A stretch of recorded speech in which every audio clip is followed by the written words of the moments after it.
Good morning, everybody. Good morning. It is what would normally be our Wacky Wednesday, but I'm co-hosting with Cathe this month for the Still My Baby DP, and we'll get into that in about half an hour, 45 minutes.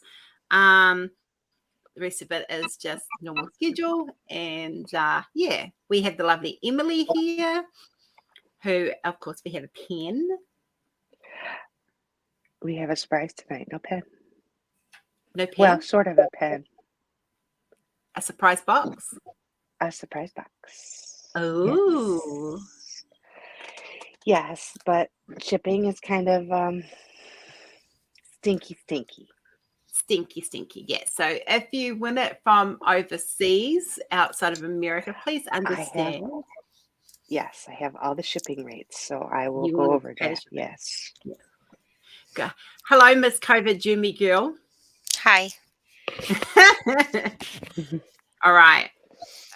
So let's get these hellos out of the way. Good morning, Cab. Good morning. You're here. You're here. Hi, Robbie. Hi, Gimme. Hi, guys. Hi, Pammy. Hey, Nat.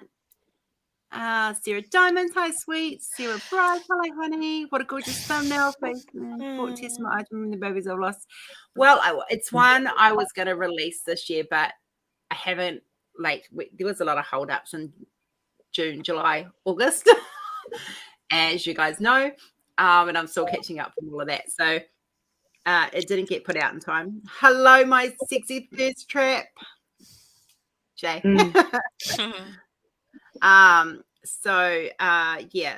But they will go out eventually, and they'll be in time for Cath's event next year. I have no updates, just so everyone knows. China is on holiday for a week. I can't get updates. I can put stuff in, but there's no updates. I'm expecting things to start coming through in the next couple of weeks. Hi, Amber. Hi. There's been a lot of holdups, not just at my end, but at their end. So we had a machine breakdown at their end. We've had bigger orders ahead of ours. It is what it is, and I know it's over the 14-week mark for some, but we are doing everything we can. I'm doing everything I physically can to get these pushed out for you guys. All the orders are in place. They are paid for. They are in. It's just a matter of waiting for them to go through their system at that end. So please be patient. Just another quick thing, silverhorn73@hotmail.com. Now, if you message me via the web page, I'm not getting it. Okay. And the reason why I'm not getting it is because my original email address I used to sign up for my web page has been leaked. It wasn't a data leak for a finance company that I was sent to years ago. So what's happened is whoever stole it has sold my email address. And when I say hundreds of emails, I mean hundreds of emails that are spam in a day. I've had to take it off my phone because my phone was just constantly nutting off every 2 seconds. So please understand that if you've emailed the web page, I haven't got it. We thought we'd fixed it. I asked Chris to message me through there. It came through Silverhorn73. That's not working. So if you need to get in touch with us, please message us via the page or email me at roseprofitcreations@gmail.com, because that one I'm getting. We're in the process of trying to fix out the problem with the web page, which is a separate issue again. It's just I've got to wait for GoDaddy to do their thing. So we'll get on. We are onto it. We do are aware. If I've missed your messages, please email me or message me directly. Hi, Amber. How you doing? Yes, we have a gorgeous little RPC baby in the house today, Mr. Joshi. And, of course, we can't forget Apple Pie, who's making his opinion very well. Hi, Bronwyn. Yes, trust the process. But before we get started on the can I show my finished canvas? Of course.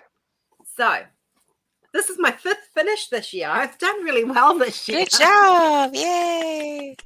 This one took me, I worked it out, it's taken me about 5 months to finish, taking off months that I didn't work on it. But the lovely Diane from Belgium. It came out so good.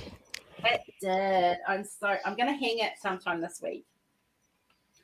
Because I want to have it. I'm just so absolutely so shiny and pretty. Yeah, it is. Yeah, Sparkles. I put some crystals in it because I like my crystals. And here's my lamp. So I've just got it sitting at the edge of the table at the moment, but I will be hanging it in the hallway. I've decided. So when you walk in my door, that's what you're going to see. For now, There goes the bird. Oh, I said, there goes the bird. She's taking him out. Okay. So, Miss Emily, we're going to make you center stage, and you're going to tell us what you've got for us today. Well, I'm gonna be really mysterious. I have a box. A box. I have a box. I have a mystery box. In our group right now, we are doing, because TJ and I have been so very sick, we are doing mystery boxes. And they come with a fall theme pen, some socks, some treats, like little treats, not anything big, but just, little goodies. A zipper pouch, and the pen. There's other stuff in there too, but I'm not giving that stuff away. But you are guaranteed a pen, and you are guaranteed all sorts of other fun goodies. Fall, Halloween type goodies. So the problem is that they are bigger than our normal. Obviously, as you can see, they are bigger than our normal pen box. Yeah. So here's the problem. They're going to be 60. Well, we started off in the group at 55 because they were auctions. So tonight is going to be a one-time special thing where it's going to be $65 US for the box itself. Now, shipping is the next problem, next hurdle. Australia is $37 to ship it. Canada is $28. US. Yes, US. Yep. Canada is $28 US. I'm just saying yes, so no. Yeah. And UK, Europe is $32 US to ship. And I'm sorry, guys, it's because it's bigger and because it weighs more, and I just can't help it. That's truly what they're charging me. Otherwise, I would it's not only charge so you as much. So, but you are guaranteed a pen. There are some other goodies in there. There might be something that's actually DP related besides a pen. I'll fall in Halloween-y type theme. Oh. Hi, Chris. It sounds good. But yes, I don't know. Are 65, I said. 65 US for the box. All righty. So pretty much it's 65 US plus you've got to pay for the shipping on top of that. Hi, Rose. So it's 35. If you're down under, it's $35 US. So you're looking at 60, 70, 89, $100 US. Just I'm going to convert this for people. Put down here. 100. It will be 158, give or take. All right, guys. So but by the sounds of it, it's going to be worth it. I wish I could, but I'm still saving for my car. I know. You need a car. I need my car. Yes. And I'm just waiting for some licensing fees to come in, and I'm hoping that side of it's going to be sorted finally. Fingers crossed. Yay! Hopefully. After this, I've got one more big announcement to make. So, which was great for you. Yes. Okay. All right, guys.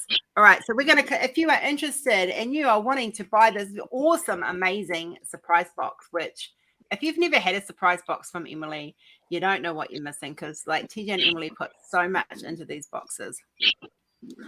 I wish I could. They are fabulous. The pens are amazing. Look, I know, Palmy. I know, guys. We truly appreciate the support with or without the purchase. We are this is my grateful. TJ and Emily pen collection, and I think there's a couple of other ones in there, but most of those are TJ and Emily. Oh, wow. Yeah.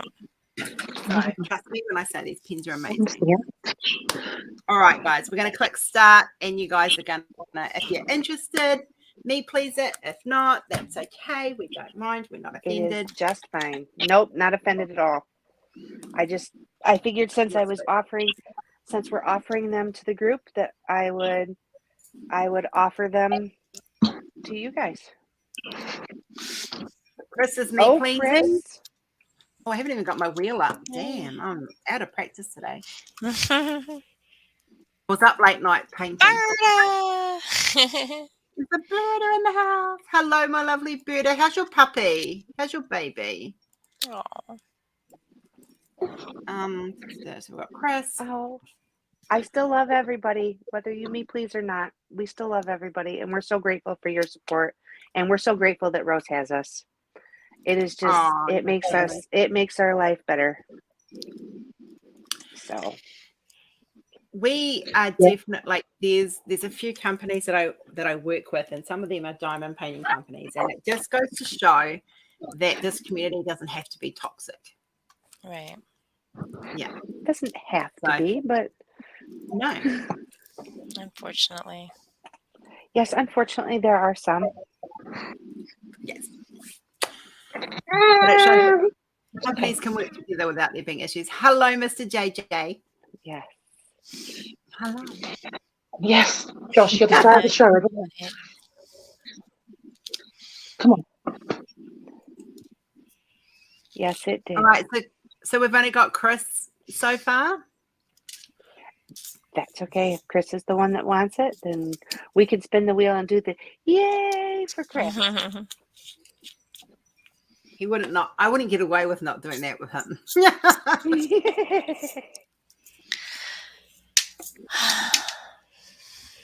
Put me down. Got to try. All right, we've got a bird. Oh, Chris has got to run for his money now. Bird is in. Oh, Berta. I'm sorry, but what happened to your eye? Who's? Berta. She's down. Only can't really see. She's one eye. Girl, I'm going to wrap you in bubble wrap. Seriously. She needs something. You and I Stacey. forgot to say. Me? How did I get involved with that? U.S. shipping. I was going to do. We did $5 in the group. It's going to be $7 because it cost me $7. I weighed it again tonight, so it's going to be $7 U.S. shipping. Amber, so we have a surprise box. Amber's just asking what we've got. Do you want to just show the surprise box then? Sure. Thank you, sweetheart. It's my grace. Big. It's a big box. Big. It is. It's 11 by 7 by 5. It's not little. 65 US plus shipping. Yes, plus 7 shipping in the US. Because I calculated it all out tonight in my frantic. Nerve blocker surgery chair. Oh, honey bunny. Hugs for Berta. You come, people. Show some love for Berta.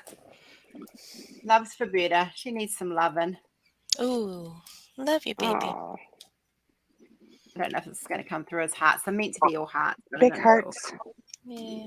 Big hearts.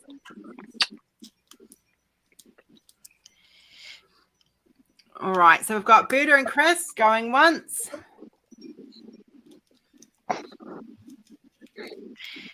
Going twice. Come on, people. I want to see that love for Berta too, please. Come on. Yes, give lots of hearts. There we go. There comes the hearts. How do you lose a noodle? Lost a noodle. That's slippery little buggers. Spaghetti noodles are slippery little buggers. All right.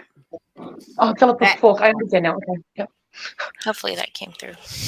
Yes, it did. Hey, Michelle. Alrighty, we're gonna Nice. stop it there, and we're gonna spin, spin, spin. So we've got Berta and we've got Chris, and I'm just gonna good luck to Shuffle, both of shuffle. you. Eh? Shuffle, shuffle. Shuffle, shuffle. Oh, Oh, Chris.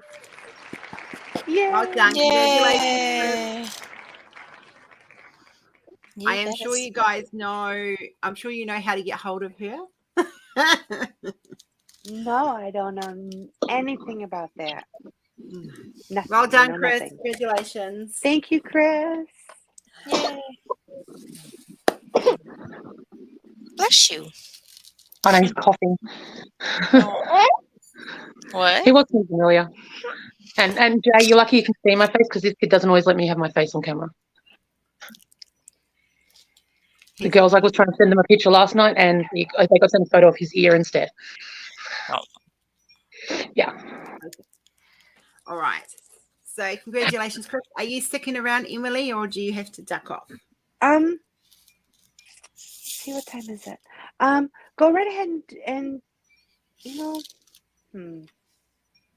yeah, I better, unfortunately. I gotta put the kids. I want to know what the big announcement is. I'll join in the chat. No, stay here. I'll do it while you're still here, and then you can go. Okay. So this I'm mainly, so this is not. It's official. Everything's been signed. Everything's been done. But for those in Europe who especially struggle to get my art from anywhere else, I am pleased to announce that the one with the diamonds has licensed some of my art, and they will be releasing it this week. So do keep an eye out for that. Yay. I've tried to make sure that there's somewhere in every little branch so that people who are fans of the art can get it from where the closest to it. Doesn't necessarily have to be me. I get paid regardless of where you buy it. So hi Gail, welcome. The one with the diamond art. Yes, the one with the diamond art. So they have my art. They will be sometime this week. We're just doing the little bio, and they've got to take a new photo. Hence why I've got makeup on today, because I've got to take a photo. So they have signed me up as one of their artists, and so you'll be able to get my art there. Yes. What you get in each company is different though. No one has the same art. So what I have on RPC is not available anywhere else. What Pam has is not available anywhere else, with an exception to one image. There's only one supplier in New Zealand, and now there's one supplier in Europe. So I'm very, very happy. And of course there is Touched by the Soul as well. They have a couple of my pieces as well. So those are the official licensed companies. At this stage, I've reached out to a few others, but we'll just see what happens. I don't chase. I just kind of drop, this is where you can look at it. This is what's available. This is my terms, and we go from there, whether they contact me or not. But that's my big news. We have another company. Yay. Thanks, Gail. Yay. Thanks, Amber. That's so exciting. Very exciting. So that's what's my income. I don't get an income from the business. I get an income from my royalties. That's where that all comes in. So it's a dress, Sarah. It's a dress, Sarah, not a top. It's such a cleavage, though. Just saying. It is. It is. It's a Doctor Who dress. Aw. That's cool. That's why Sarah and Rose are excited. Yes, she needs to wear it next month. When we do the Doctor Who event next month. Mm-hmm. Yeah. Are you okay? So that was my exciting news. And Emily, before you duck off, I just want to say thank you always for coming on. And you and TJ are a very important part of my life, and I'm very blessed to have you both. And I hope you all are starting to feel better. And I hope that husband went to the doctors. He did yesterday. Yay. And he officially has bronchitis, and they gave him lots of Oh. fun drugs, prednisone and a Z-Pack and an inhaler and all, all the fun things, just like I got on Sunday when I went for the same problem. So next time when we nag him to go to the doctors, he might go a little bit sooner. No.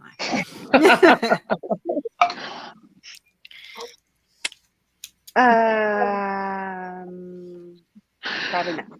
Probably not.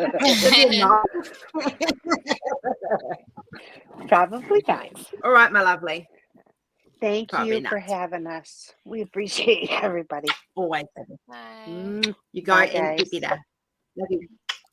I'm going to have to get Jackie soon too, so I'm going to head out, but I'll come back. Okay. Okay. Have fun. Bye-bye. Bye.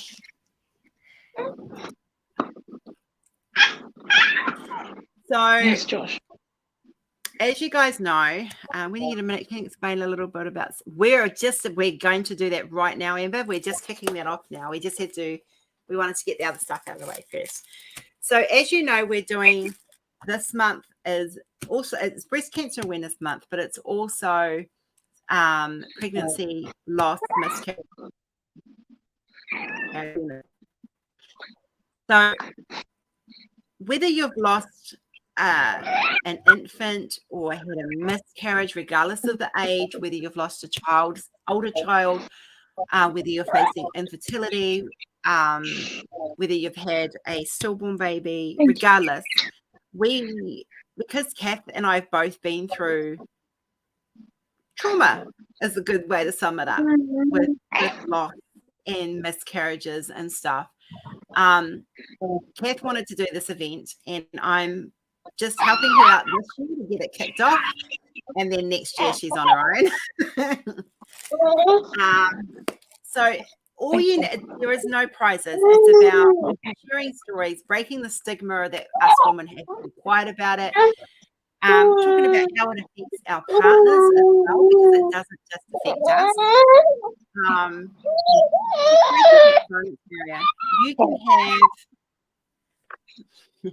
You can have any image as long as it represents something special to you. Like, for example, Butterfly Princess. Most of those who aren't new know what the meaning is, but for those that don't, I lost a child at 27. She was 27 when she passed away, and she was into butterflies. And my Butterfly Princess by Josephine Wall is what I've been working on, and it is my labor of love. I've only done it up until this point. I've only ever done it in August, which is the anniversary of her passing. And so now I've shifted it, brought it out again for this month to do this event. But Cathe and I are going to share our stories, and we're going to that's why we've got trigger warnings on all the posts about it. We've got trigger warnings because this is going to be triggering for some people. And if you've got a story to tell and you want to tell it, and we want it to stick to not to the facts so much, but stick to the basis of what the theme is. So it's not about kicking your child out of the house. It's not about your child leaving home and running away. It's not about, this is about and it's not to be mean, and I'm not saying it to be mean, so please understand this. It's about what a woman goes through when a child dies, whether that be just after conception or whether that be when they're older. Anyway, or anytime we want to know, the battles of infertility. Yeah. Sorry, Cathe. No, I was just going to say that. You said it. Oh, okay. Because that's traumatic as well, and especially if you've gone through both, that I can speak about firsthand, when you're going through infertility and trying to have a baby, and then going through a loss of one.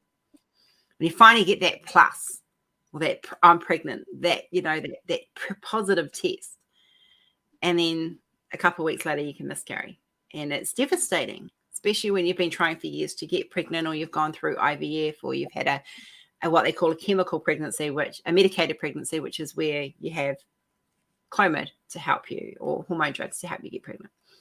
But we're going to discuss all of this over the next 4 weeks. And what we want you to do is join us by doing a diamond painting that represents your journey. So I'm going to go into my story a little bit later.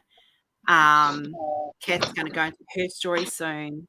And it's about sharing our stories, our experience. I apologize. He won't stop. And realize that they're not alone. Mm-hmm. You're full of stories yourself, Mr. Rainbow Baby. Yes. It's all right. So, yeah, Josh is a rainbow baby. For people who don't know what a rainbow baby is, a rainbow baby is a baby born after loss. The child you've lost is not a storm, but losing them is the storm. Yeah. So he's a rainbow baby. And I think your children are both rainbows, aren't they? Yeah. Yeah. Don't say no, Josh. Okay. Yeah. We can have you next week, my love. We will happily have you next week. I want you to rest. You've just had surgery. So, no, I'm not going to have you on today as much as I'd love to. You've had surgery, girl. You keep losing the noodles. Yes. And you keep losing your noodles. I'd hate to think what else you're going to lose today. Yeah. Just not the marbles. Yeah. Okay. So, there's no easy way to start this conversation, really, is there? No, there isn't. It's not a topic that has been widely discussed in this community, or in any community, really. It's so we have this beautiful little boy here, and he is everything, but at the same time, we are missing part of our families. So he was my 4th pregnancy. I've had 2 miscarriages and a stillbirth. The first miscarriage I don't remember a lot about. I was in a toxic relationship. I just got out of the relationship. And to be honest, I wasn't looking after myself. I wasn't eating properly. I was drinking a lot and stuff. And I didn't want to be pregnant. Not that I didn't want to be pregnant. I didn't want to be pregnant to him because I didn't want to be tied to him. And so losing that, I didn't want to admit I was pregnant. I didn't admit to anyone I was pregnant. I didn't go to the doctors. So when I had that loss, it messed me up a lot because I refused to acknowledge it. It was years later I acknowledged it. Yeah. Then the second one was with Matthew in 2019. We actually got pregnant before we got married, which we're Christians, and a lot of Christians are like, oh, and we had people very awful about it. That miscarriage, I almost died. I hemorrhaged. I lost a majority of my, whole heap of my blood. They did emergency surgery, and I almost died in the surgery. I had my blood pressure drop. They had to resuscitate me and stuff, and I had that happen twice again in recovery. So because of how much blood I'd lost and stuff, I almost died. That was hard because we also had people telling us that we were being punished by God. Which for me, I'm a Christian. I believe in love, and I believe you do everything with love, and that we don't judge people. We don't tell people. That's between people and God. We don't get to tell people that they sin or whatever. So for me, that was hard, and being told, this is your fault. And I already felt like it was my fault. I felt like my body had failed me. And that sort of thing. So it was hard. We refer to that child as Noah. So if you ever hear me talk about Noah, that's our first loss. We don't know if it was a boy or a girl because it was a really early pregnancy loss. And then we got pregnant again at the beginning of 2021. We were married by that point. We got married actually between fires and COVID. We got married right in the middle, and it was like the only time you could have got married, really. But so we got married. We got pregnant again, and we got past the 13 weeks, and we were like, oh my gosh, it's so good. We're going to have this baby. And I went to hospital on the 4th of October 2021 because he hadn't been moving properly. This baby was named Zachary. And the nurse, she's doing all the things, and she's like, you know what, it's normal. When babies get bigger, they stop moving as much. It's normal. And she sent me home. It's not normal. If you're pregnant or you know someone who's pregnant and they say this, it's not normal. If a nurse says this to you, tell them you want a second opinion. It's not normal. And so a week later, not quite a week later, actually, it was on the 9th on the Saturday. We went back in because I wasn't feeling well and stuff. We've gone back in and they've done a test. And when I had to go upstairs to the hospital, I wasn't allowed to have my husband with me because this is COVID is going on. And, you know, all this stuff. And I said, can my husband come up? And the midwife, the head midwife had already done a scan. And so I think she already knew. And she's like, yeah, get your husband to come up. So he comes up.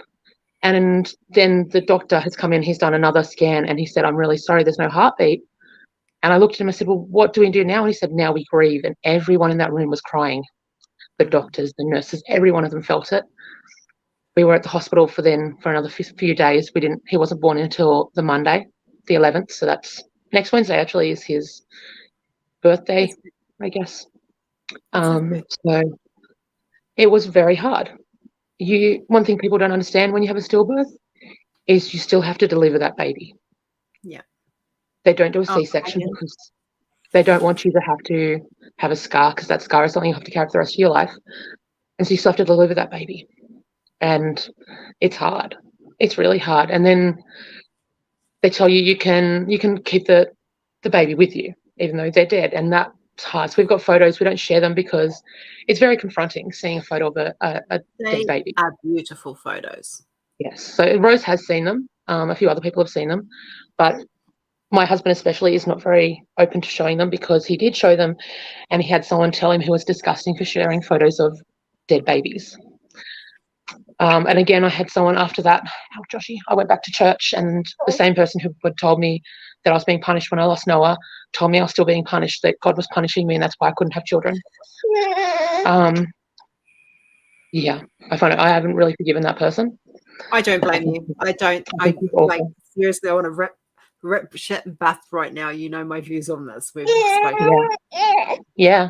But I mean, so we found out that in Australia, I don't know about other countries, in Australia, 6 babies a day are stillborn. Yeah. This is in a country with amazing medical and stuff like that. Stop pulling my hair, please. And 6 babies a day. Yeah. It's we got lucky in a way. We had a team who, you know, with that, what they call them, the funeral home, who they don't take payment for babies, stillborn babies or infants who have passed on. They do it all for free. And he actually told us, was it him? No, it was the lady. The lady we saw actually told us that they always get 2. And she said she always thinks of these babies going up to heaven holding hands together, so they've got a playmate. So that was, you know, hard to hear, but at the same time it was kind of a nice thought. Yeah, hi Josh. Sorry, he wants attention as well. It was really hard. A lot of people did a lot to try and help us as much as they could. So like I was working at the time, or I had been working, I think I was on leave at the time. But they, like my workmates had took up a collection for me. Matthew's workmates took up, I don't know if they took up a collection, I think they sent him flowers, they sent us flowers and they wrote a card for us. Our church gave us money, our church paid for things for us. Our landlord, who's a friend of ours, a really good friend of Matthew's, he's like, you know, he gave us 2 weeks rent free because he's like, I can't do anything else for you. We had people dropping food off and stuff.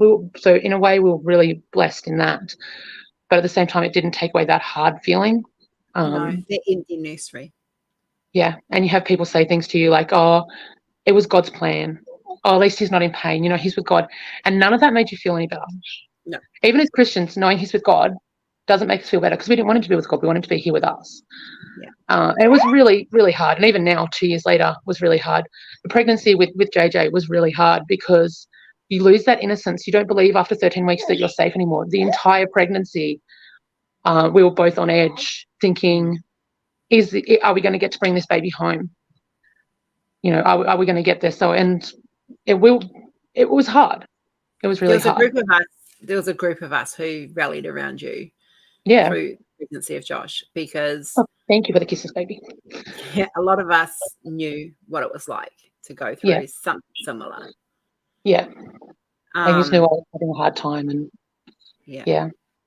And how do you think going through all your trauma, because I know mine affected me and how I raised my children, how's it affected you with Josh? I'm very much, he's mine. You know, you can't have him, you can't take him. Even with Matthew, sometimes I'm like, no, mine, you can't. And he's like, no, sweetheart, ours. Yeah. I'm very much the, you know, he cling to, like, and you see he's climbing all over me at the moment, because he's always with mummy. We co-sleep because we couldn't cope with having him. Well, I don't know if it was Matthew so much as it was me.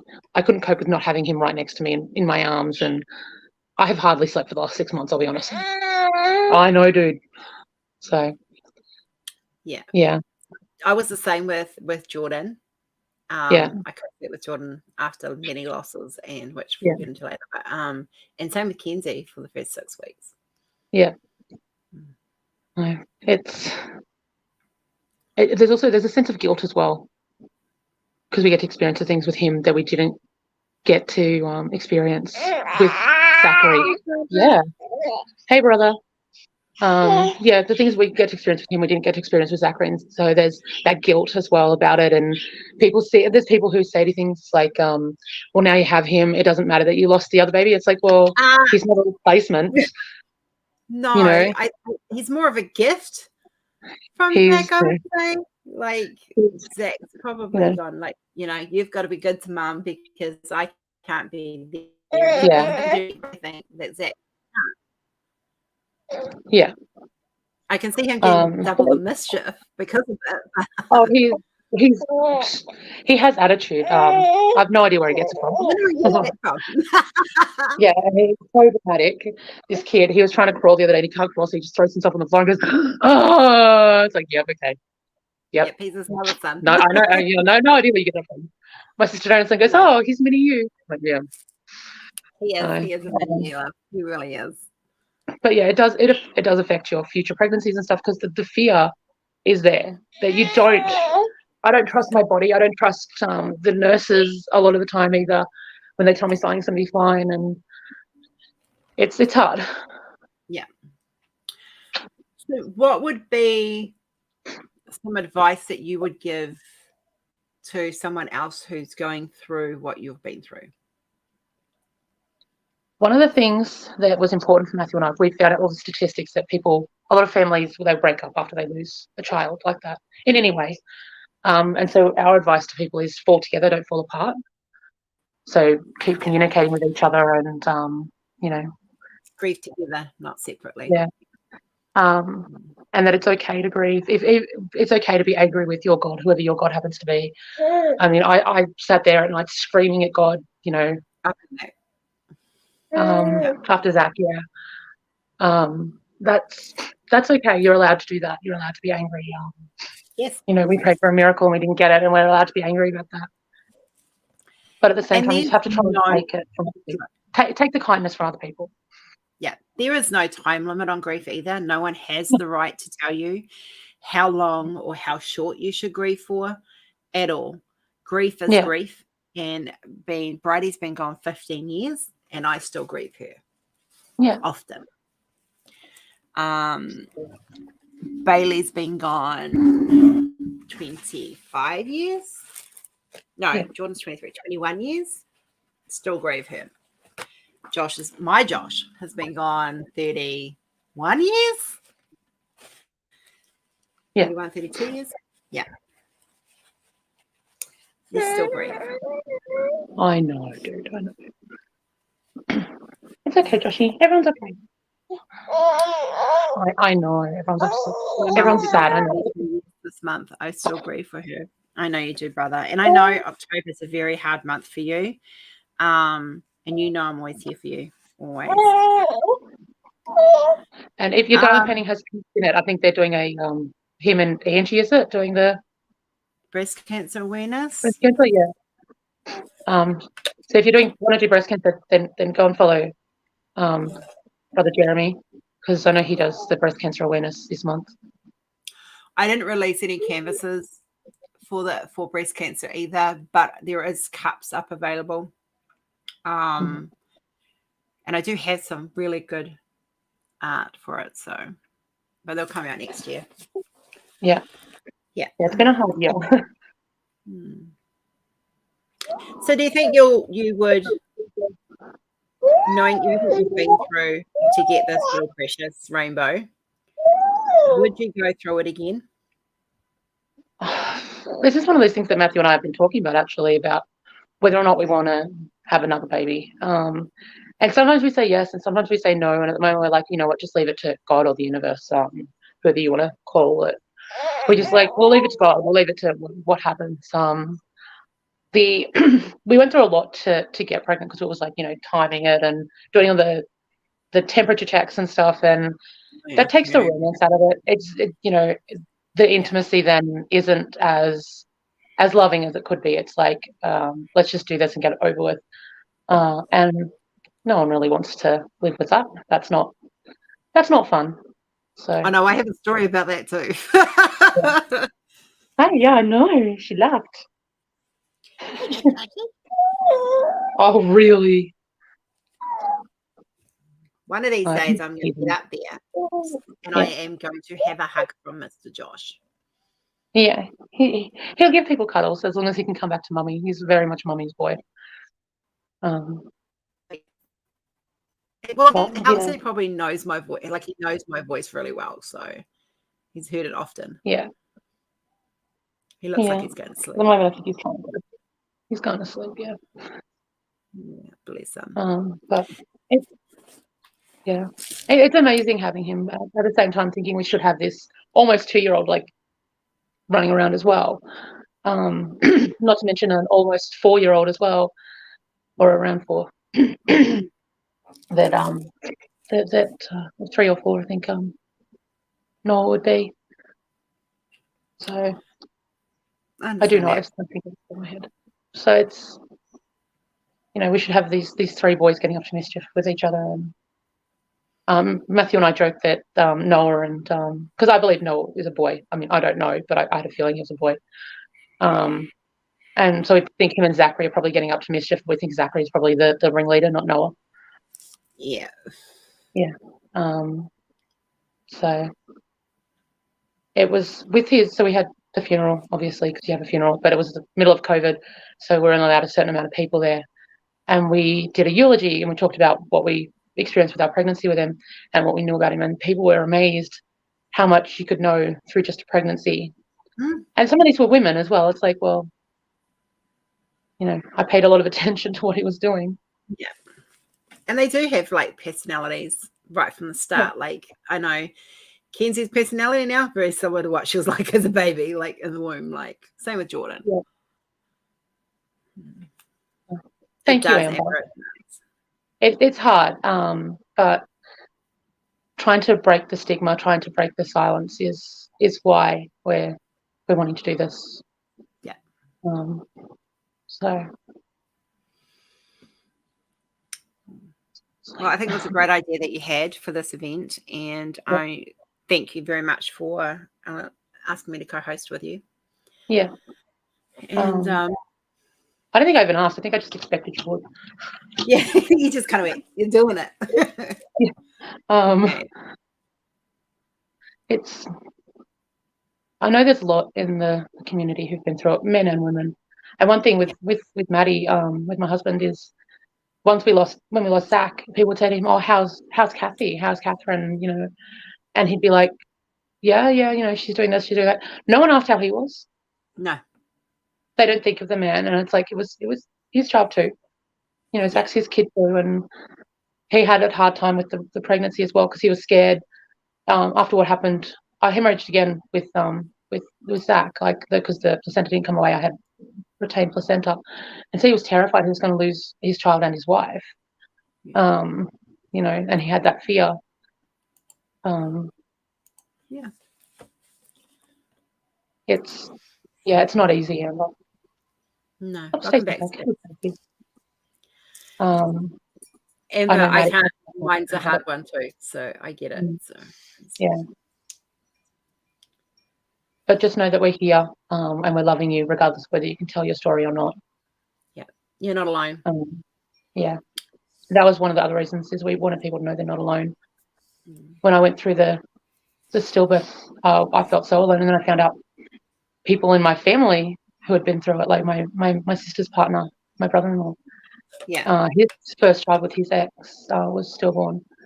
And yeah, knowing that makes you sad because they've gone through it, but it also makes you feel a little bit less alone. Yeah. But I'm now fearful of every pregnancy. Anyone I know is pregnant, I'm like, okay, when the baby comes, you have to tell me that you're safe. You have to tell me that you're fine. Because I do. I have this immense fear. So, It's one of the reasons why after Kenzie, I decided no more. And when I had her, I made sure that couldn't happen because everything I've been through traumatized me. And it's, that, and I know how stressful my pregnancies were. So yeah. extremely grateful for the two I have and what I went through to get them. But yeah. Thank you so much, Cathe, for sharing your story. I know it's not easy, especially this time of year, to share it. And it's very hard. I'm not doing, I'm not doing great at the moment. No, because it is the anniversary, and talking about him though, it doesn't help, but it makes him real. Yeah, it makes it feel like we're acknowledging his existence, which a lot of people don't like to do. It's one of those things. One of the questions that I think we shouldn't ask people is about children, because you don't know someone else's journey. Whether because it's one of those questions. Like, I went back to work after having Zach, and it was, oh, do you have any children? And it's like, I don't even know how to answer that. If I say no, then I feel like I'm being disrespectful to Zach. If I say yes and I have to explain it, then people freak out and they don't really want to know that. It's the stigma. Yeah. It's really hard. And then I think of people who are having issues with infertility, being asked that question and then being asked, well, don't you want children? It's just, we need to denormalize that question or normalize having these conversations. Yeah. I think both. Yeah. So my journey started a lot longer than yours did. A long time ago. Yeah. I fell pregnant at 18. Didn't know I had PCOS. They kind of suspected, but they told me I'd never have kids. So I didn't. Back then, polycystic ovaries and PCOS meant no kids. You'd put on heaps of weight. You'd be fat and ugly, and and pretty much the whole stigma of it was horrible. And so I never really worried about contraception because I couldn't get pregnant as far as I knew. First time I ever had sex, guess what happened? Got pregnant.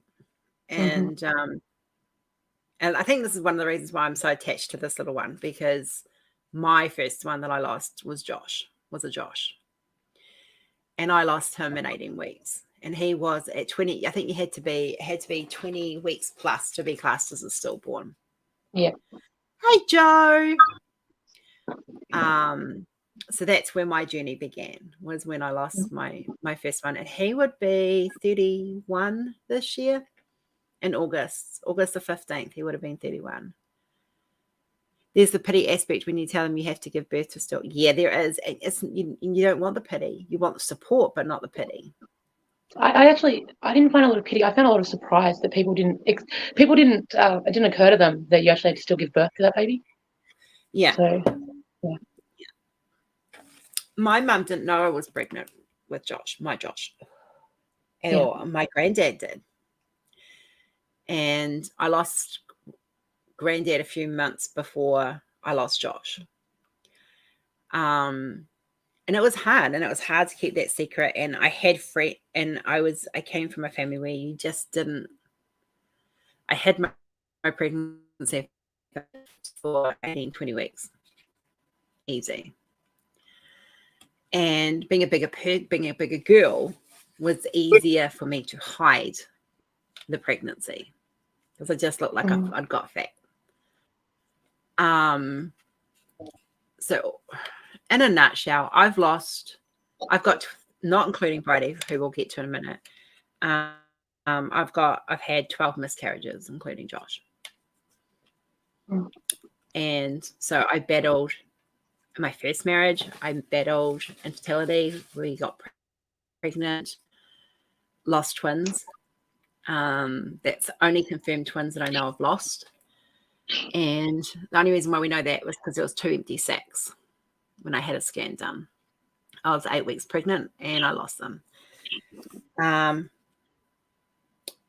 could get pregnant and then I would just miscarry. So there was quite a few. Honestly, they kind of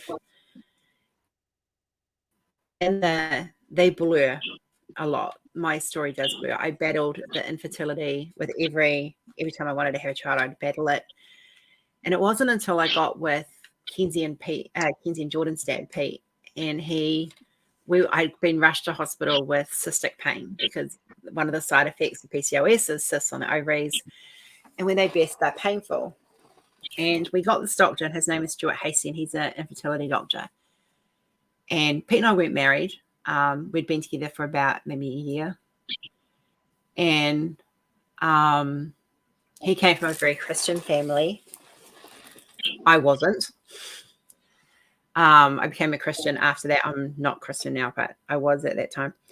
And the doctor said to me, if you want to have a baby, it's now or never.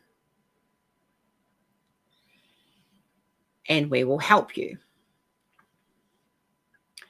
So I started a medicated journey. I had hormones tests, I had jabs, I had all the works done, and we ended up on clomiphene, and I got pregnant on the second cycle. And I remember ringing the nurse and telling her that I got pregnant, that I had got a positive test, because I had to test on a certain day. And I think I was 4 weeks and 3 days. So I was literally 2 days overdue. And I rang her and I said, does it matter how strong the line is? Because, I don't know. And she said, no, what are you saying? She said, send me a photo. So I took a photo, sent it. We actually had email back then. And she rang me back in tears, congratulating me that I was pregnant.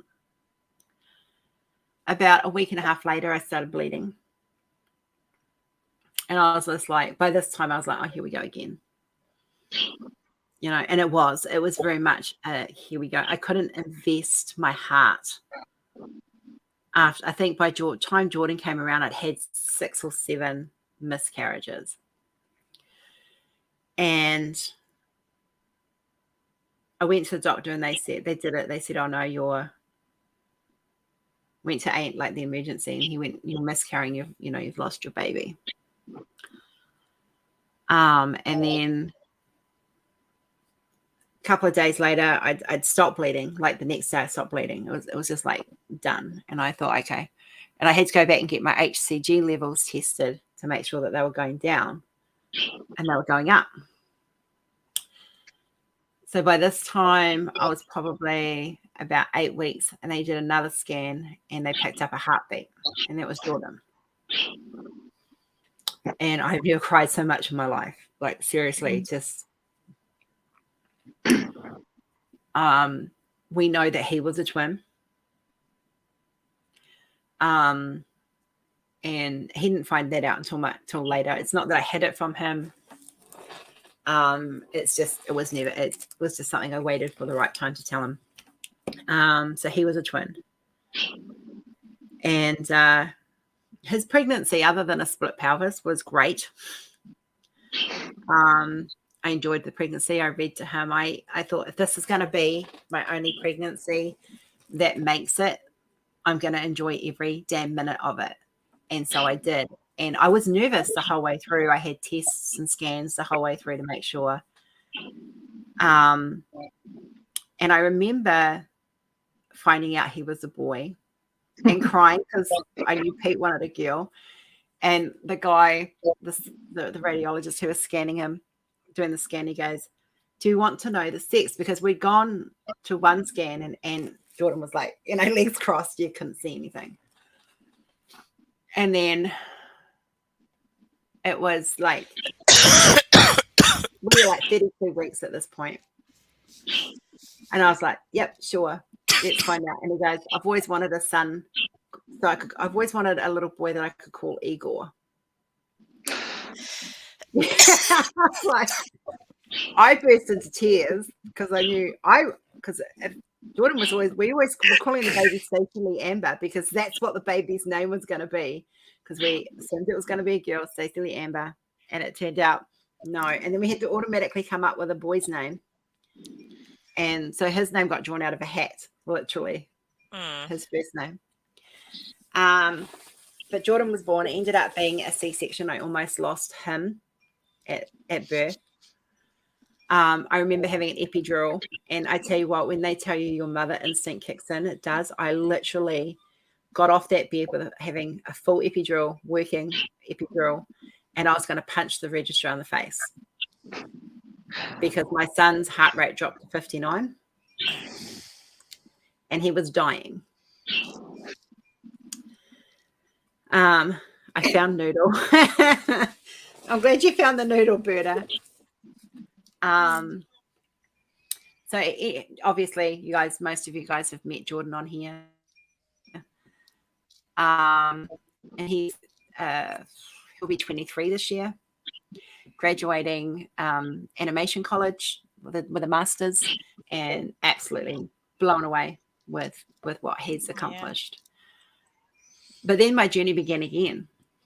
So I had, because by this time we had adopted Bridie. So, when I was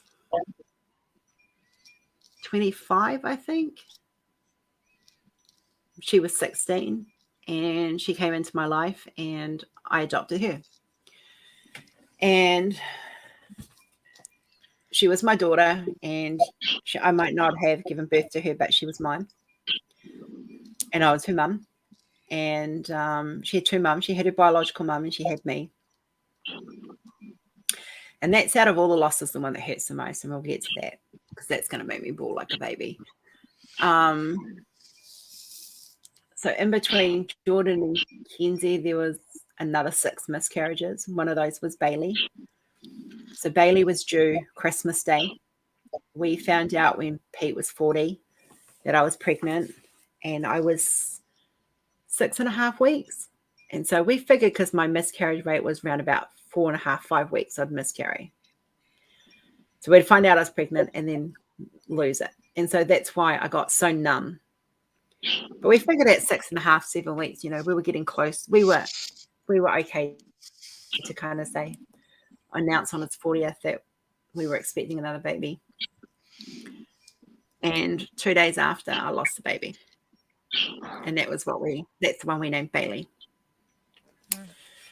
And then there was just the like I said, they do, when you've had so many, you close your heart off, you focus on what you've got.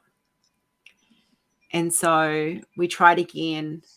Have to go back to clinic, have them help me put on contraption for ice core. Please go back, Berta. Keep me up. Yeah, please, Berta. Yeah, go. Update us when you can. Hun.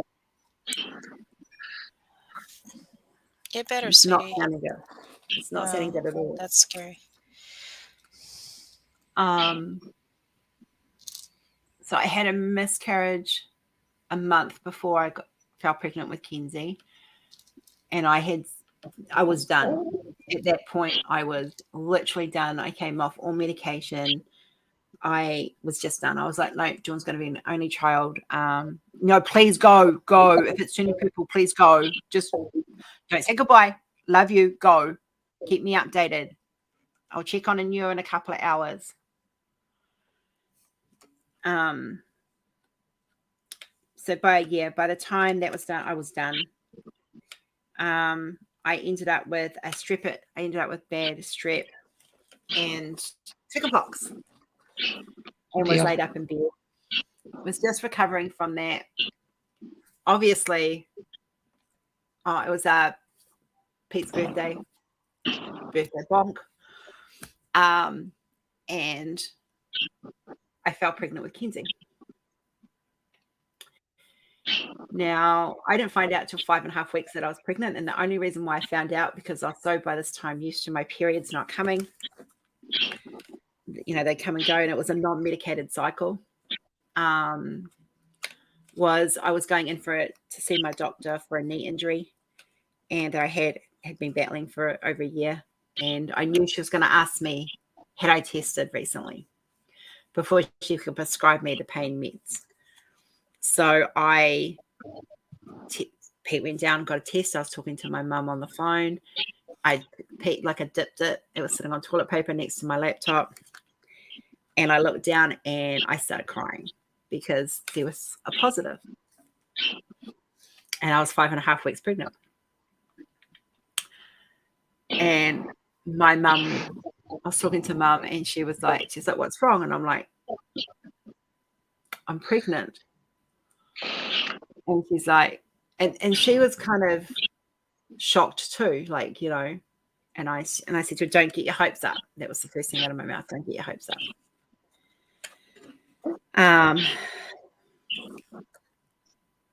So obviously Kenzie was the last child that I tried for. Well, I wasn't trying for her. She was my wonderful oops. And Kenzie's journey is, I'll share that at another time, but it's a hard journey. Her pregnancy was fine other than split pelvis.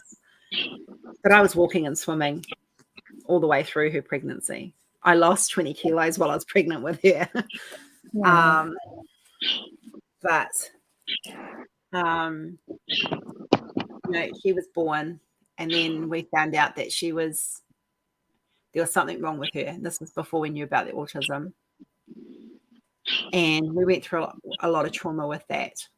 And I'm very glad, looking back in hindsight, that when I had her by a C-section, because this was the deal I had with God, is if I have to have a C-section, I'm getting my tubes done. That meant I was done. I had 14 pregnancies by the time I got to Kenzie. The babies. I was done with trying to have a baby. The pain of the every month coming around and no positive. The pain of watching people who weren't the best parents, weren't trying to have a baby, and then complaining that they got pregnant. And while I was struggling to not only get pregnant, but to keep a pregnancy, I was just done with it all. I had had enough. The pain was way too much emotionally. I had PTSD by the end of it. Hi, Sandy. And I was done. And I thought, yay, that was the end of me having to say goodbye to my babies. I was wrong. August the 10th, Kenzie was a year and a half, and Bridie was back at home because she had a heart condition. She was waiting on a heart and lung transplant.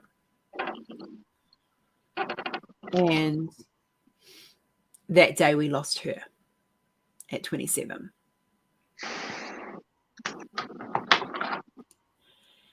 And that is probably the hardest loss that I went through, is having to try and give my 27-year-old daughter mouth to mouth and like CPR to try and save her life, knowing she was gone. And there was nothing I could do about it. Watching the look on my son's face as he's watching me try to save his sister. No mother should ever have to go through that. Ever. And I wouldn't wish that on my worstest enemy.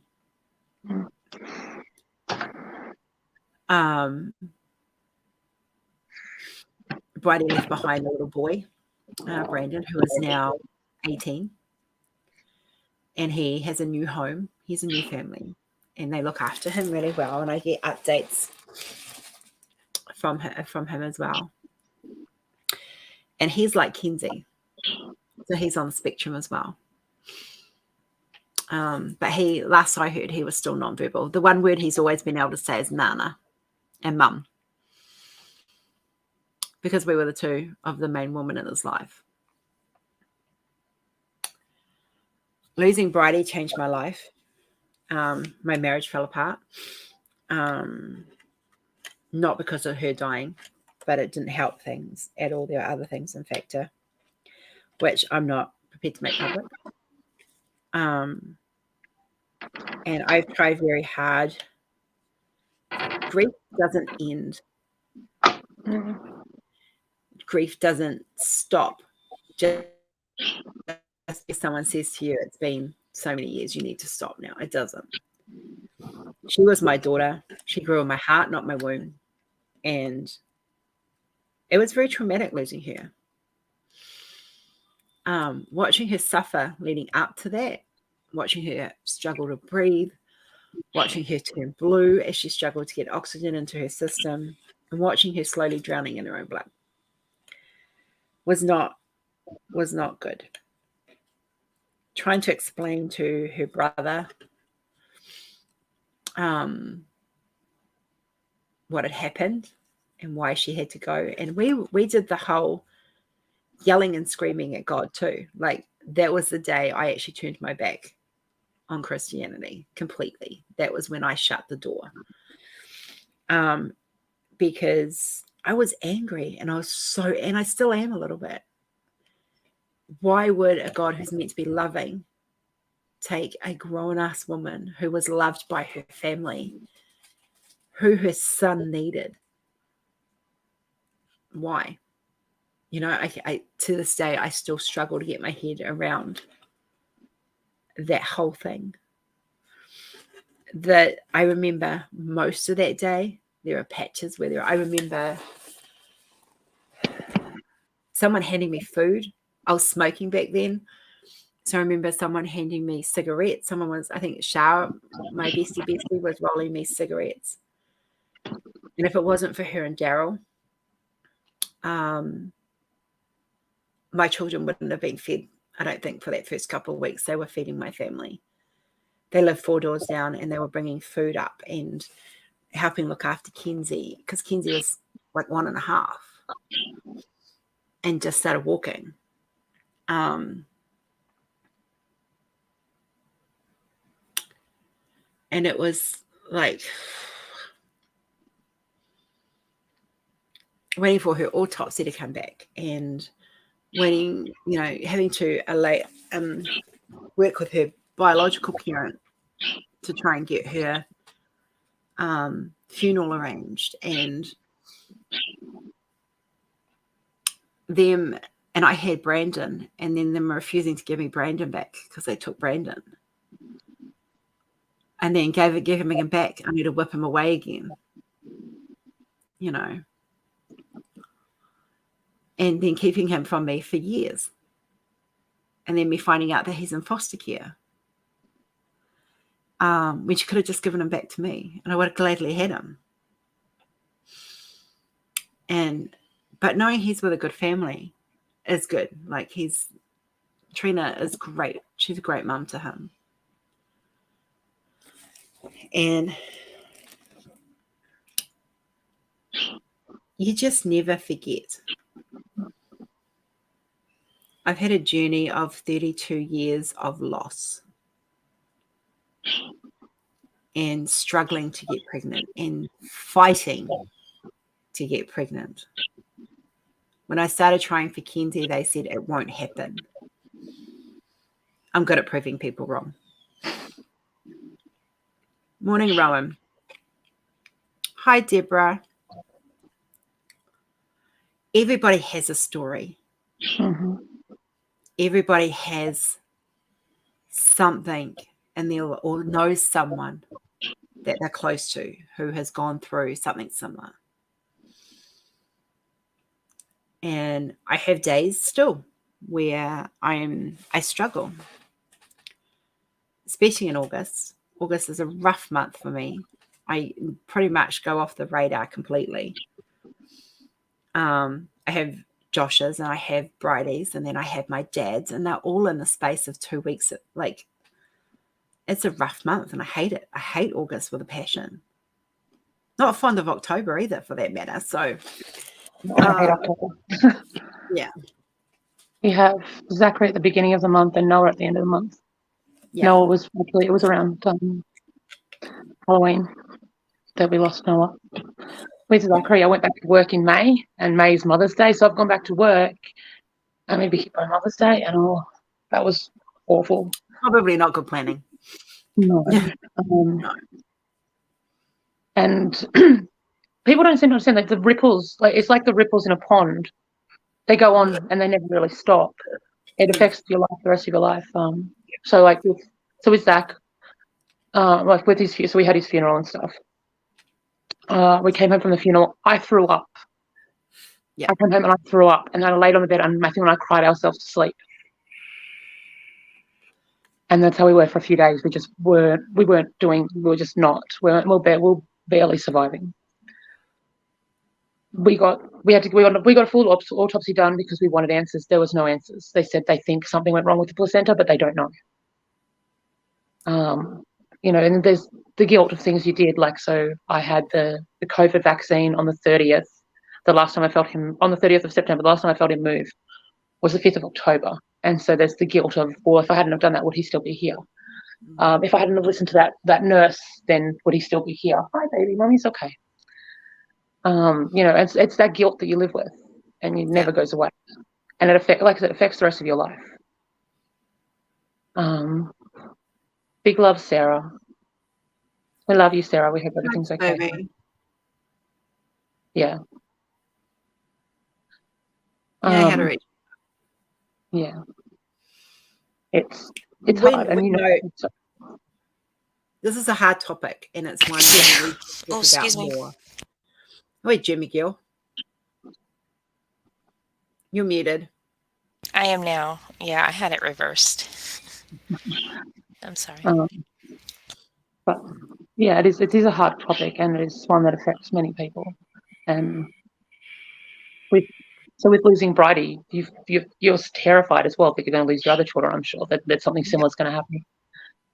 For the rest of Josh's life, poor Josh is going to have to live with the fact that Mummy is terrified every time something happens, that something's going to go wrong with him. For the entire of my pregnancy, like I could not settle. I couldn't feel safe. I was terrified the entire time, to the point where I developed severe agoraphobia, where I couldn't, or how you say the word, where I couldn't leave the house. Yeah. I had to quit my job because I was working in a supermarket, which, you guys know, I was working in a supermarket and I couldn't go to work without having panic attacks. And it's something that affects your life, and it continues. I still have agoraphobia. I'm still working through it, and it's, the rest of your life. For the rest of my life, I'm the mother of a dead baby. For the rest of your life, you're the mother of your losses, and there is no word for it though. There's no, there's no word for it. If you lose a spouse, you're a widow. If you lose a child, you're just nothing. Yeah. You just don't talk. It's just not talked about. No. What makes it harder too is when you have to go through something like that and you don't have any support from anyone. Yeah. Not even your other half. And it's just, that was, I think, the hardest thing for me to have to go through it with Jackie, because, not having that. So I'm very lucky that I have Maddie, who's very supporting. He's a good man. My first pregnancy was hidden, so I had no support. I had no one. I literally had my pregnancy. I was so scared of my baby being taken away from me. And I made some dumb decisions in that time. First to admit that. Not ones I'm prepared to make public, but I did make some dumb decisions in those times. Yeah. But he has never forgotten. Jordan knows he's got a big brother. Yeah. But like you said, like, for me, the fear is like, I got diagnosed with a heart condition this year. That's what Bridie died from. Yeah. So imagine my fear for that, like thinking I'm going to do to my kids what my kid did to me. Yeah. And we live with it every day. Yeah. And it's one of the reasons why I'm on this big weight loss journey, and I'm trying to get myself healthy. because the healthier I am, the better my heart's going to be, and the longer before I'm going to need a replacement. Yeah. So everything I do is so that I'm around a little bit longer for both Jordan and Kenzie, especially Kenzie, who's going to need me a lot more. Yeah. You know, I had that fear. I've had the fear of dying over my head for the last year and a half. And I wasn't getting the help I needed. And it all stems back to when Bridie died. Every time I get chest pain, because I deal with chest pains all the time. And I'm like, you know, is this it? Is this, you know, and especially if I'm alone with Kenzie, then I start the whole panic of, oh my God, she's going to see me die, you know, like, and it all stems back to me in watching Jordan watch Bridie die. And it changes who you are as a person. You can never go back to who you were before then. It's just not possible. It's a loss of innocence. It really is. You lose that. Thank you for the kisses, darling. He's so lovable. Oh. He's starting to look like a real little boy now, which is scary. Yeah, I'll put it on yours. I miss Jackie at that age. Yeah, it's a fun age. He doesn't like Mummy being upset. No. Oh, now he just doesn't want anyone to see Mummy. I got asked a while ago, would I change what I've been through? Part of me wants to say yes, I would love to change it. But if I did, if things, even one of those things changed, it means I would have to sacrifice Jordan or Kenzie. And I'm not prepared to do either of that. So no, I wouldn't change a thing. Yeah. That's beautiful, Gail.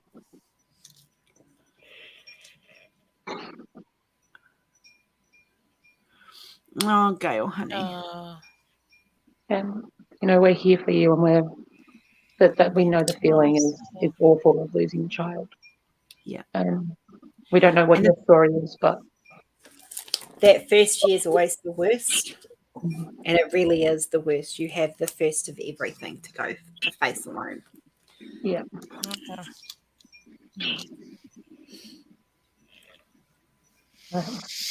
So every week we're going to come on here and we're going to talk about this for this month, because we want to break the silence. So if you have a story and you want to come on and share it, drop me or Cathe a message, and we'll make arrangements and give you a time, and I'll send you a link. You can have your camera on, you can have your camera off. You are allowed to cry, you are allowed to scream, you are allowed to rant. There will never be any judgment on this channel, ever. Yeah. You know, going through my stuff made me understand my mum more, of all things. Because between me and my brother, she had a stillborn child. Oh dear. And when you're a child growing up knowing that, you don't think anything of it. You don't really comprehend what they went through as a parent. And just it actually, after Bridie died, and I was able to comprehend, I was a little bit more mature, and I started asking questions. And yeah, it made me understand her. Oh, Gal, I am so sorry, love. That's rough. I hate cancer. Cancer has a lot to answer for. Yeah, it does.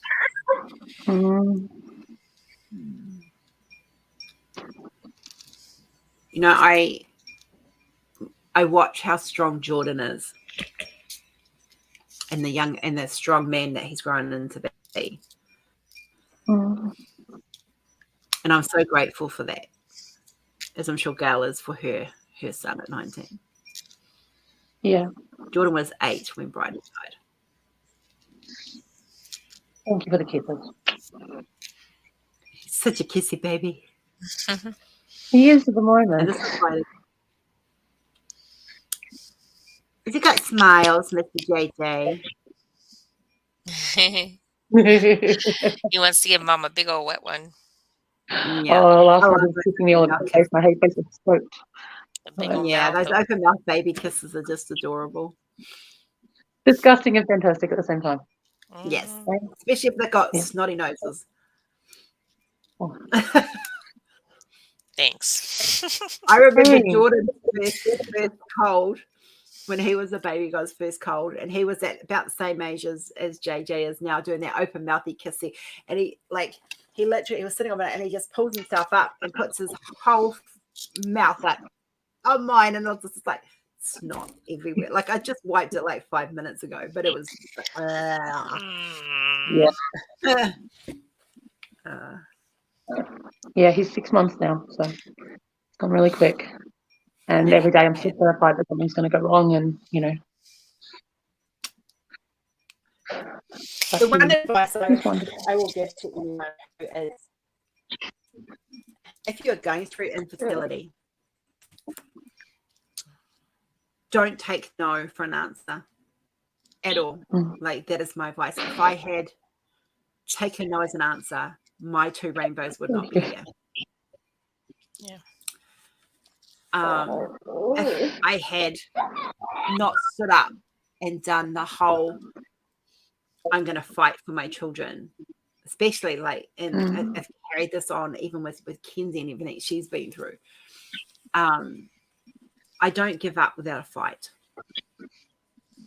And I so badly wanted to be a mum. And wasn't until I got older that I realized I've always been a mum. I just didn't have a baby in my arms. Say I was a mum. Yeah.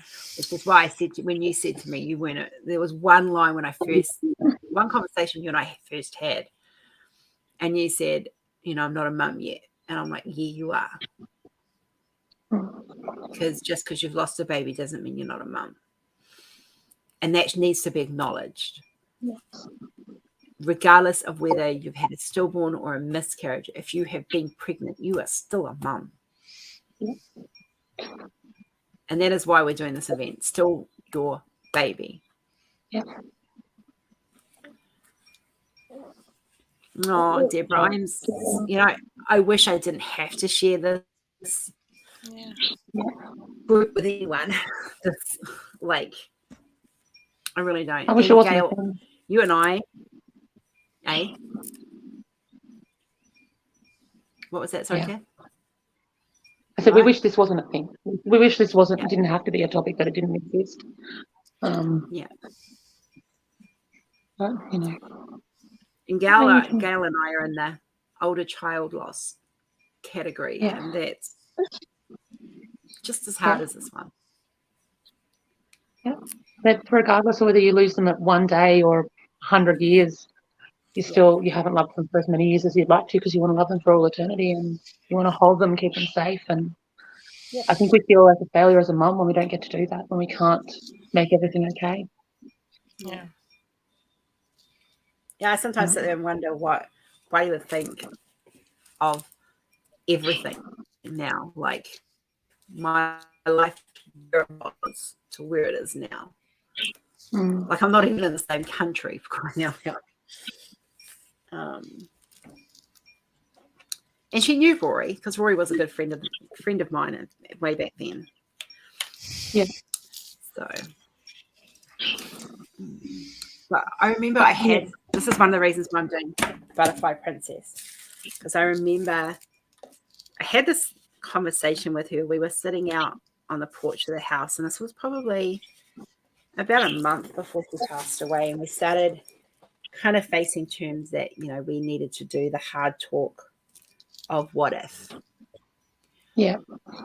And so we talked about what she wanted at a funeral. Not an easy conversation. Her going out song was Another One Bites the Dust. That's what her coffin was carried out to, because that's what she wanted. The one thing we didn't achieve was me singing The Rose, because I was in no state to sing that to her. Yeah. But we talked about things and like what she wanted, and then we talked about what would be her perfect day. Now, take into consideration, Hamilton in New Zealand had a wet time of year. It had been raining for about 6 weeks nonstop. And she said to me, Mum, I want it to be on a Sunday. She says, and this is how you're going to know I've gone to heaven. Because, okay, just put some context into this. Bridie was gay. Bridie was actually, she was bisexual. She was interested. She'd do you. That was my daughter. And we had been slammed by church members of the church that we went to, saying that she would not be accepted into the church because of who she is, and all of this stuff. And because she was so sick, we were talking like, my fear of not being able to see her when it's my turn to go and stuff like that. And she says to me, Mum, she goes, my perfect day, and you'll know, if I get my perfect day, you'll know where I've gone. And she wanted a Sunday, and she wanted to hear the birds, and she wanted to see butterflies, and she wanted it to be a sunny day. The day she died was a Sunday. I got her up, got her showered. She was in a night dress. I delivered both the children in, ironically. And I got her dressed. I had put her in the wheelchair. She had these beautiful French doors in her room. And we'd opened it up, and she could, these butterflies were just like swarming in and out of her room, and we could hear the birds, and it was a beautiful sunny day. And half an hour later, she was gone.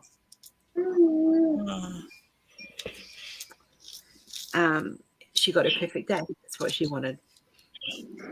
And then that night, I had a dream. And this dream I've shared on here before, and it has stuck with me so much. And it was this field of wildflowers. And in the distance, I could see all of these family people. And I knew that they were her biological family and my biological family, but they were all intermingled. And then running, she was walking in this field. She had a beautiful white dress on, blonde straight hair. Now, she'd bleached her hair blonde. We knew it was blonde, but it was straight. My daughter had ringlets, and we couldn't understand. The dream just kind of threw me a little bit at that point. But running towards her were 12 kids, all different ages. And I don't know if it was my subconscious or whether it was her telling me that she was okay. Brought you peace? Yeah, but though I knew every single one of those kids, and I knew who they were, and I knew who Josh was, and I knew who Bailey was, and I knew who the other ones were. And it was just that I didn't want to wake up from that dream. It was so realistic. I didn't want to wake up, and because it was the same day. It was the night of the day that she'd passed. And I just didn't want to wake up. Because to wake up would have to be me admitting that she was gone again. And when we finally got her back from the autopsy, and we went to dress her and do her makeup and her hair for the funeral, her hair was straight. And I remember saying to the coroner, "What did you do to my daughter's hair?" And he looked at me and goes, "What do you mean?" I said, she has ringlets naturally. Why is it straight? We just assumed she had straight hair. And I pulled out a photo because I carried photos of her all the time. And she had ringlets, long ringlets. Like her hair was about my length, but really, really tight ringlets. And he was like, "Oh, because maybe the chemicals." But it clicked. My dream, she had straight hair. So we killed it for the funeral because it just didn't look like her straight. And we dressed her in her favorite items out of my wardrobe that she loved, because that's what she did. She stole my clothes all the time. Oh, every daughter steals her mother's clothes. Yeah, that's true. Yeah. So And Cathe steals your clothes too, doesn't she? Oh yes. And the closer I shrink, it's going to. The more I shrink, the more I'm going to be stealing them back. Because I'm going to need clothes. I stay away from my mom's clothes. All she wore was sweatpants, and sweatsuit. It was sweatsuits, so she got buried in sweatsuits, and I was like, I don't need any of them. Pass it along. Nah. The outfit that Jack was buried in was actually donated. So there's a company or an organisation in Australia called Angel Gowns, I think it is, and they take old wedding dresses and they make them into outfits for children in hospitals and stuff. And so that was donated, and so that was what he was buried in. It was white and beautiful and so they're not accepting dresses at the moment, but if you're interested, then check them out on Facebook. I don't have a wedding dress. I know, so I'm just saying if you're interested in, and they put all sorts of different stuff up. They do, like it's really interesting. So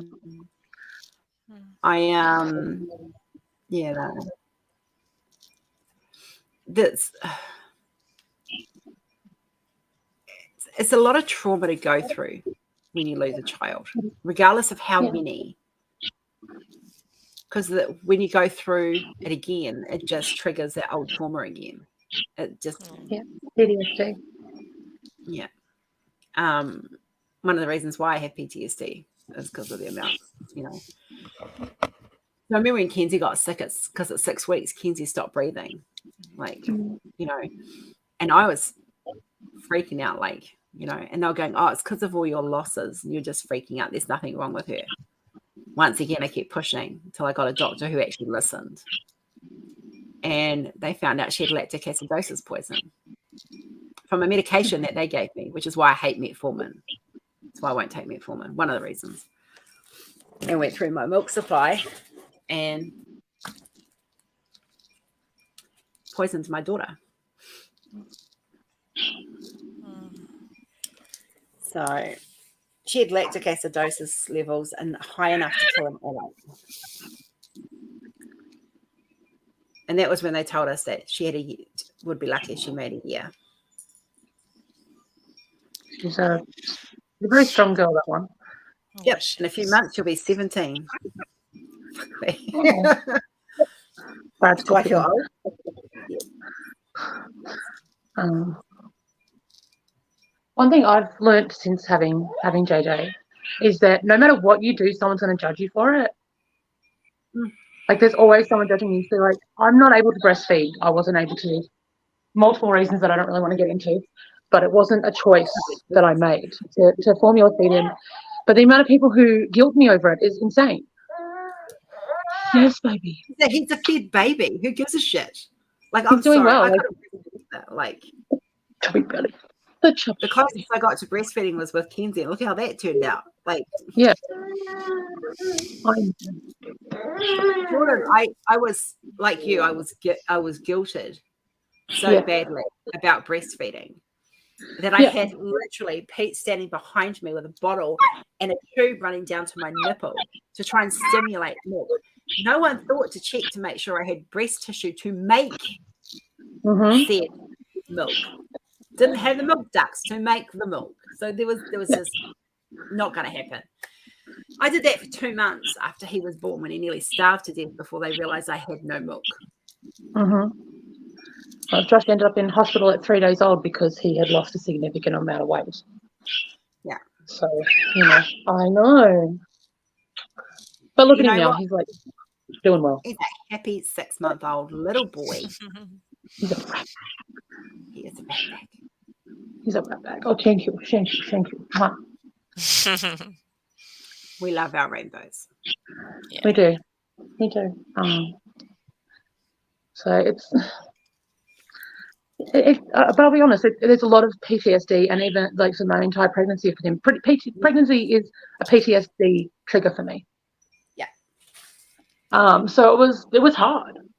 Yeah. And I feel guilty about him as well, because with his pregnancy, I wasn't the same person as I was with Zachary's. So I wasn't doing the stuff and making him think. So like Zachary actually was, because we got Zachary cremated, but he was buried or cremated with a blanket that I made him. And Josh didn't get a blanket I made him because I just couldn't bring myself to do it. I couldn't bring myself to believe that he was coming. Yeah. You got through pretty much an entire pregnancy and then had to walk away with nothing. Yep. And walking out of that hospital without him would have been the hardest thing you've ever done in your life. Oh yeah. And I was so jealous of the women whose children were in NICU, because at least they had a chance. At least they got to deliver a living baby. And it's strange. I was talking to my cousin the other day, and she'd had a miscarriage just after I'd had Zach and had a stillbirth, and she said she feels bad because she was jealous. I said, no, that's perfectly normal. One of our cousins she's just brought home her twins they were born at 27 weeks. Yeah. And I was jealous of her because she got to have living babies. Her babies were alive, and this was after I'd had Josh. But I was still jealous of her. I think there's always that's a human nature, I think. So yes, Josh. And it is. Like I remember when I lost Bailey, I had a cousin come into my house and announce she was pregnant and she wanted an abortion. Oh gosh. The day after I'd lost Bailey. I lost my shit. I must admit I did. I did not handle that very well at all. I lost my shit. She can make her decision, but she didn't need to tell you. Yeah. I'm sitting there grieving for a baby that I really, really wanted. Yeah. And the ironic thing is Bailey's due date was the 25th of December. Yeah. Kenzie's due date was the 25th of December. Oh wow. Yeah. So she was born a week late, obviously. But yeah. Yeah. The 5 weeks. I don't know if you've had people say this, but as someone who's had a stillbirth, I've had people say to me, "You must be anti-abortion," and I said, "I'm not anti-abortion. I am pro-choice. People get to make their own decisions, and I'm not going to judge them for it." Yeah. But if someone had come to me right after and told me, I probably wouldn't have come to them telling me. I am pro-choice. I just was. Yeah. It was not an appropriate time. Yeah. Yeah. And trust me, when she went for said abortion, I held her hand the whole way through. Yeah. But I was very pissed off, and I've had an abortion. I'm not going to deny that. I have a cat between my legs, smooching. You mean you've got a pussy between your legs? I had to. I'm sorry, I had to. People who know me, I had to. I can't not. Yeah, I was there with you, so we're all good. Yeah. Christopher's obviously not here. No. Can I just say, I just want to say one thing from someone who's experienced it as well, is that in knowing your stories, knowing everyone else's stories, is that the hardest thing when you have to go through something like that, at least for me, one of the hardest things was is having to go back to the doctor's office and sitting in the middle of the OB floor with everybody that's pregnant, everybody that's had kids or babies recently, and you have to sit there and look at them. Yeah. And it's the The hardest pregnant thing. women, yeah. If anybody has friends or whatever in that situation, please go to like the front desk or something and ask for a private area to sit in, because that can do like it does a lot emotionally to you. Yeah. And it doesn't help you find closure or anything. And No, you have it a really right. hurts. You have a right to be in a private area if you need to be, and away from that. Yeah. Yeah. With us when we had Zach, so my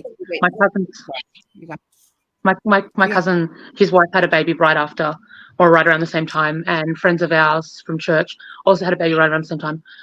I have not seen my cousin's child. This child's just about to turn 2, and I have not met the child. They live not far away from us, but I just couldn't bring myself to do it, even though it's a little girl. And I think that's okay too, and that's something we have to normalize as well. Is if you're not okay to do these things because you've been through something, then that's okay. Yeah. That's okay. It's okay for you to feel that way. It doesn't make you a bad person. No, it's okay. No, but It is I would be okay. screaming at them and everything because of Yeah. how I had so much anger in me when I went through mine. Like, there was a lot of anger, and yeah, I was screaming at the wrong people, but I was screaming like, "Why are you putting me in here with everybody else? This is not okay. Yeah. This is not right." And that's where a lot of my pain was. Yeah. I was in a What were you saying, mothercraft Rose? unit for 2 weeks with Kenzie when we were trying to work out. We were waiting to see physiotherapists and stuff, and because Kenzie had no muscle tone. And I remember being in there, and like Kenzie was on a breathing monitor because she kept stopping breathing. It was based on the hospital ground, so we stayed there for 2 weeks. And I remember doing these exercises. I got in touch with the Down syndrome community, and because the trisomy 21 is common for them to have hypertonia when they're born, which is what Kenzie had. Turns out she had trisomy 4, not 21, but it was still similar. And I was doing all these exercises with her to strengthen her muscles because this is what I'd learned this information from parents who'd gone through it. And this young mum, and I say she's young because she was a young mum, and she was an alcoholic, and she was there she'd been placed there by SIPS, which is a child protection service in New Zealand, and to try and help her become a better parent. Went to the head nurse who was in charge of us all and said I was physically abusing my baby in the living room.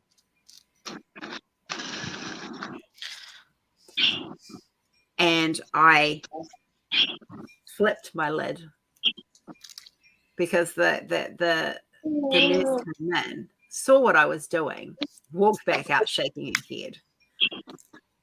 And she said to her, those are exercises to help build the baby's muscle tone. But the baby looks normal. Well, not everything that looks normal is normal. Yep. That's what the nurse said.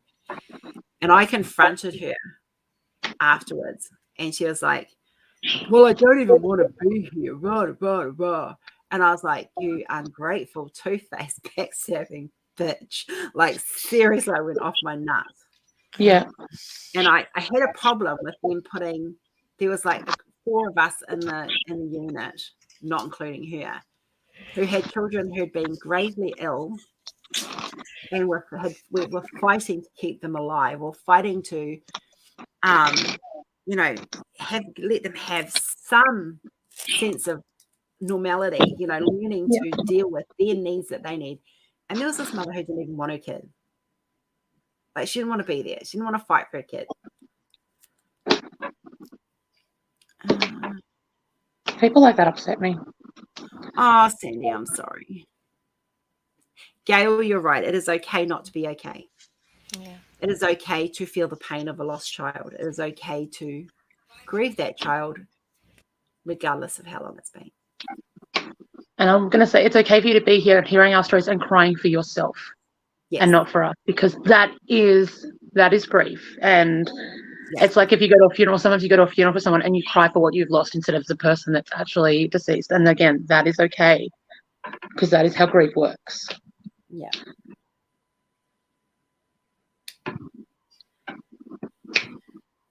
It was like when Dad died 2 years after Bridie, it was really rough for me because there was only 10 days difference in days, like on the calendar.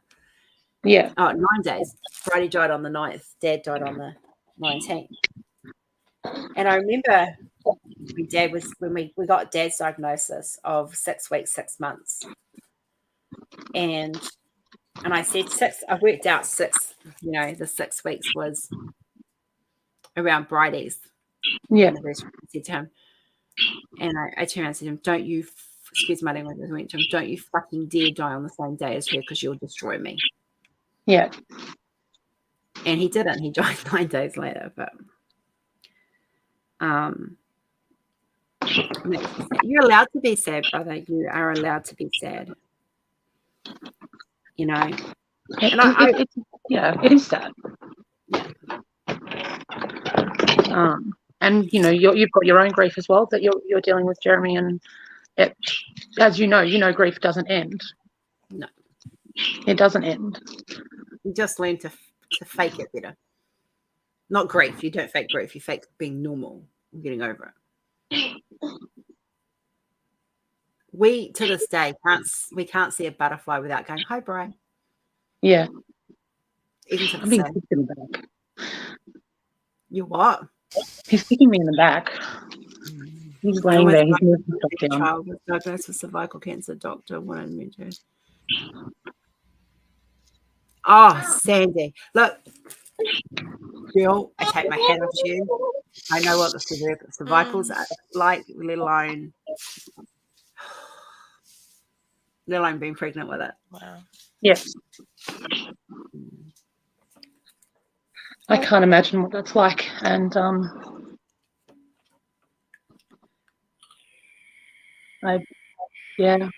my heart breaks going through that. And yeah, I just like I will, you know, you get these memes where, you know, like I posted one the other day and that said, what are you going to be in 2024? Oh, apparently I was going to be pregnant. And my answer was, oh, that's a health. No. That isn't like, yes, I'm 50. I'm done. That's more, I went through so much hell to have the 2 babies I had. I decided when Kenzie was born that was me done. Yeah. I had been fighting. I was 33 when I had Kenzie, and I had started trying to have children when, you know, from a young age. I was married young, and no.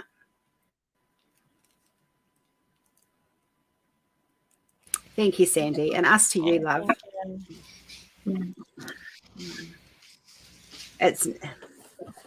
We need to break the stigma that it's not okay to talk about it. And we need to remember that the fathers are affected. I remember Pete in tears when I lost Bailey, or when we thought we were losing Jordan, or, you know, like going through all the stuff we went through with Kenzie, his pain that he went through. Mm-hmm. And no one, like Maddie, no one stopped to ask him how he was doing. No, people only think of the mother, which is, I can't have that baby. I have that baby. Bye, Sarah. You know, he was part of that infertility journey too. Yeah. And he had gone through all the tests with me, and he'd gone through injecting me, and he'd gone through like watching me throwing up in the mornings from all the medications, and, you know,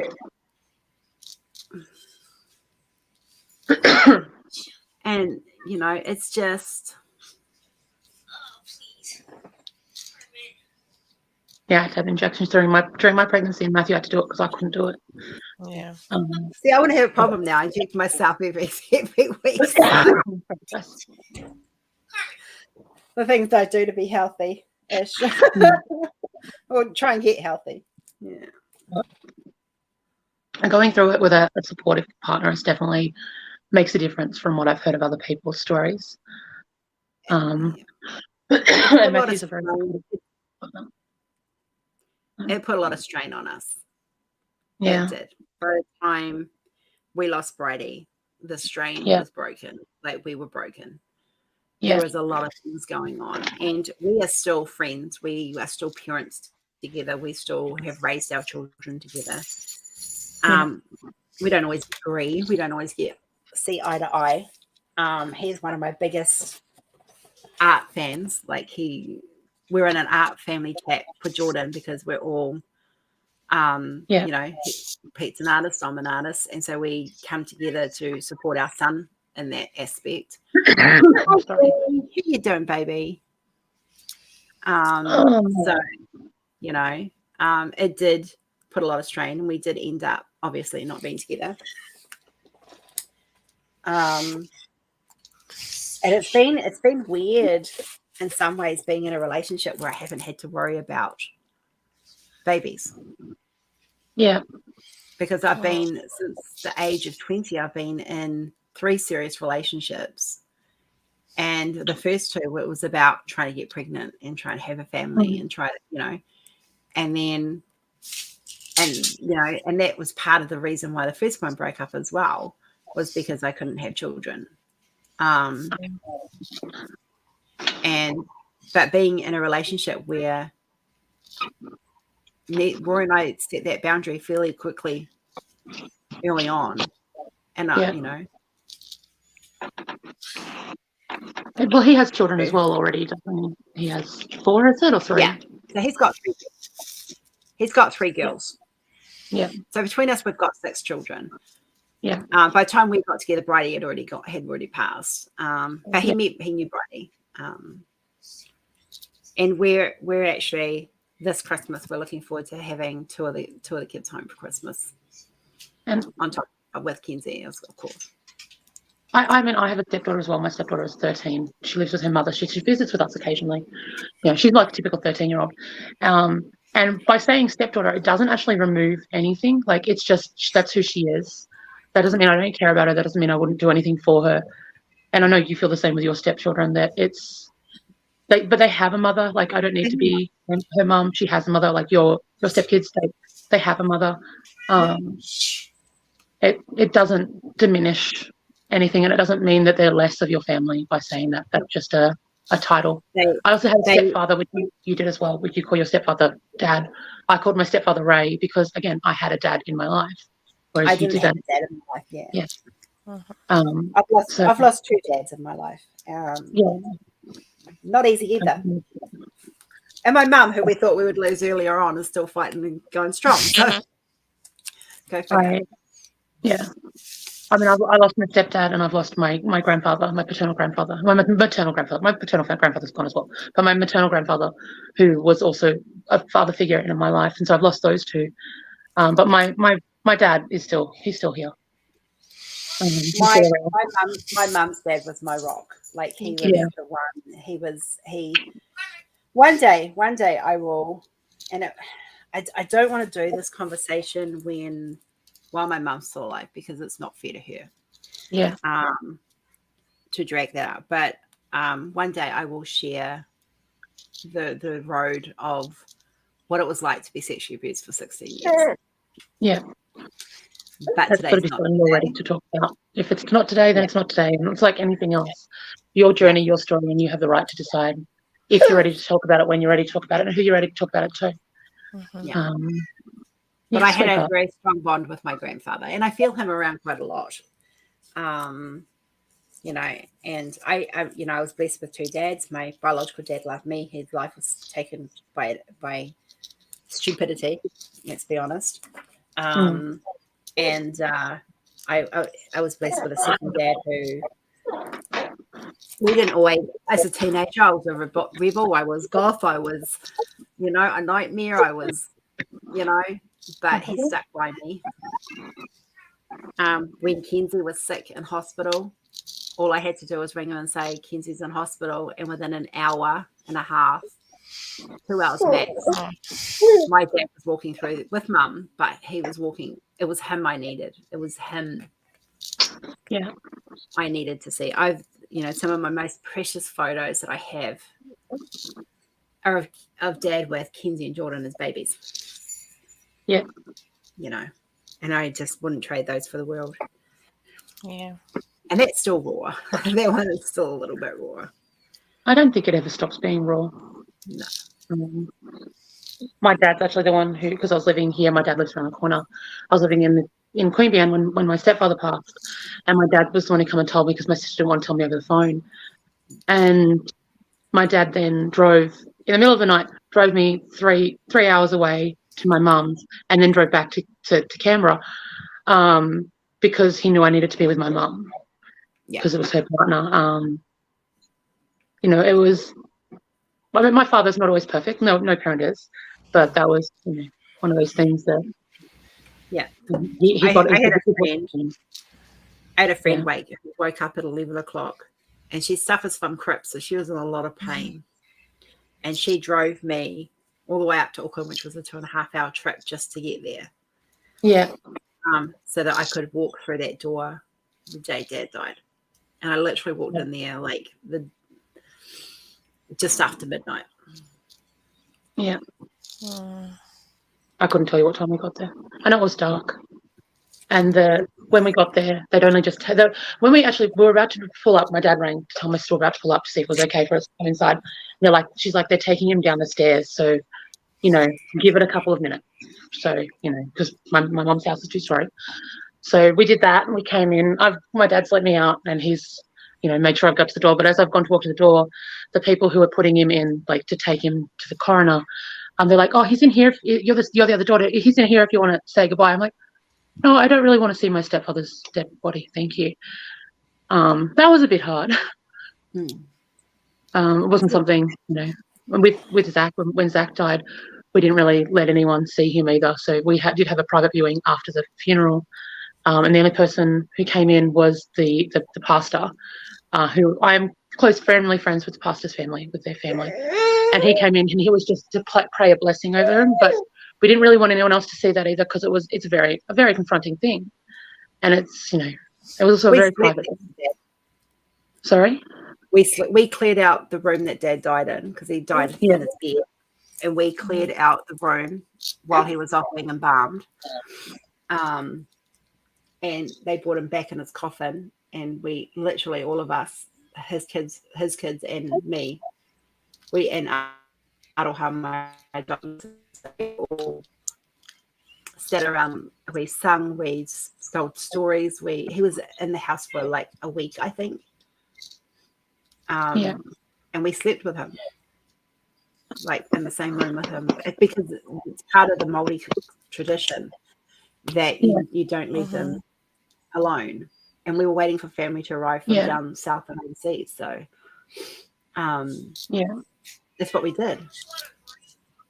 And it was interesting. It was very, very interesting. It was very hard. I was up there alone for the first half of it because Rory was working and he had the kids, thankfully. Once Rory got there, because I don't get on with a lot of my family at all. I'm a different kettle of fish to them. I'll just leave it at that. And I felt very isolated and alone being there. And once Rory arrived, I at least felt I had support and stuff. And Mum and I weren't on good terms either. Yeah. And I didn't have a chance to grieve Dad. I was so busy. And one of my older stepsisters, Heather, was the same. We didn't have a chance to grieve Dad. We were busy helping Mum get the funeral organised and helping, get stuff organised and all of that. And my auntie Trish, she's married. She was married to a Samoan, so we had all this she organised all the food for the funeral. We went to the funeral, came back, and walked down the driveway, and there was all these tables laden with food. And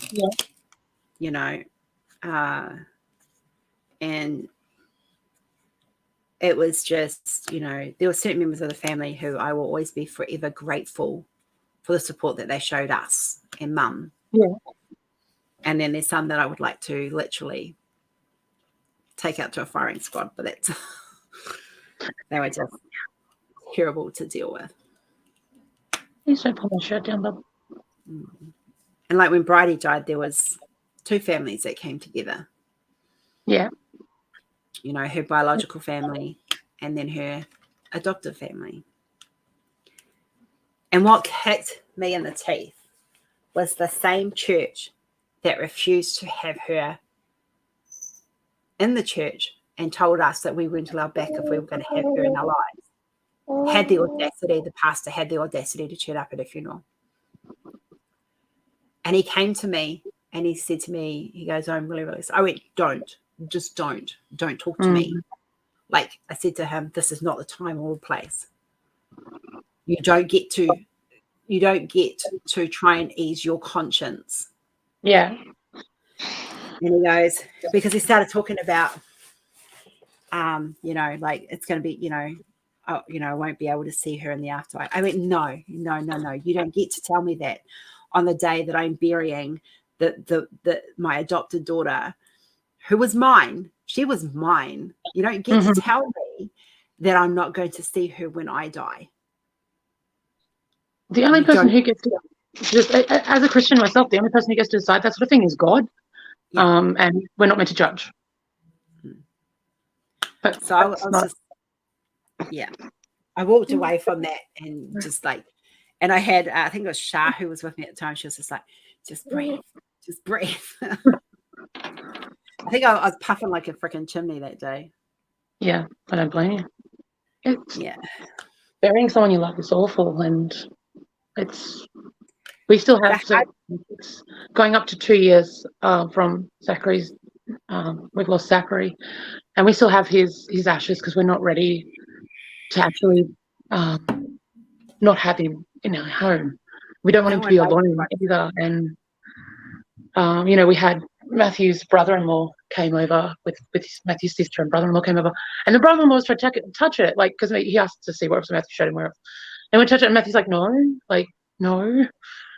We're very protective of the little stuff we do have of Zachary. So we I don't know where brothers are. So Joe had that's her biological mum, when Joe passed away. And she'd put them into a carnation pot, which is one of the reasons why I like, carnations is my favorite flower, but it was also Bridie's. Yeah. And it was put into, she planted them in a pot of carnations. Yeah. And when Laurie, her stepdad, tried to find it, it had gone. Someone had taken it. So I have no idea where Bridie's ashes are at all. But I carry a piece of her on my back all the time. I have a memorial piece which I will eventually get finished. Yeah. And it has a butterfly in the middle, a monarch butterfly. And it has, I don't know if you can see it. I don't want to take my clothes off for you guys. It's just scary. I have, no, you can't see it. I have butterflies that come up all the way up to here. And I also have the words "As You Wish" written on my back. Yeah. From her favorite movie. So the other thing I've got to get done is cowboy boots, a whip, a cowboy hat, a microphone, and I need to get, and I've got Piglet as well because she was my Piglet. Yeah. And I also need to get the Rocky Horror lips done at some stage. Oh, I won't let him touch the sticky canvas. He's getting cranky at me. I'm sorry you went through that, V. I'm so sorry.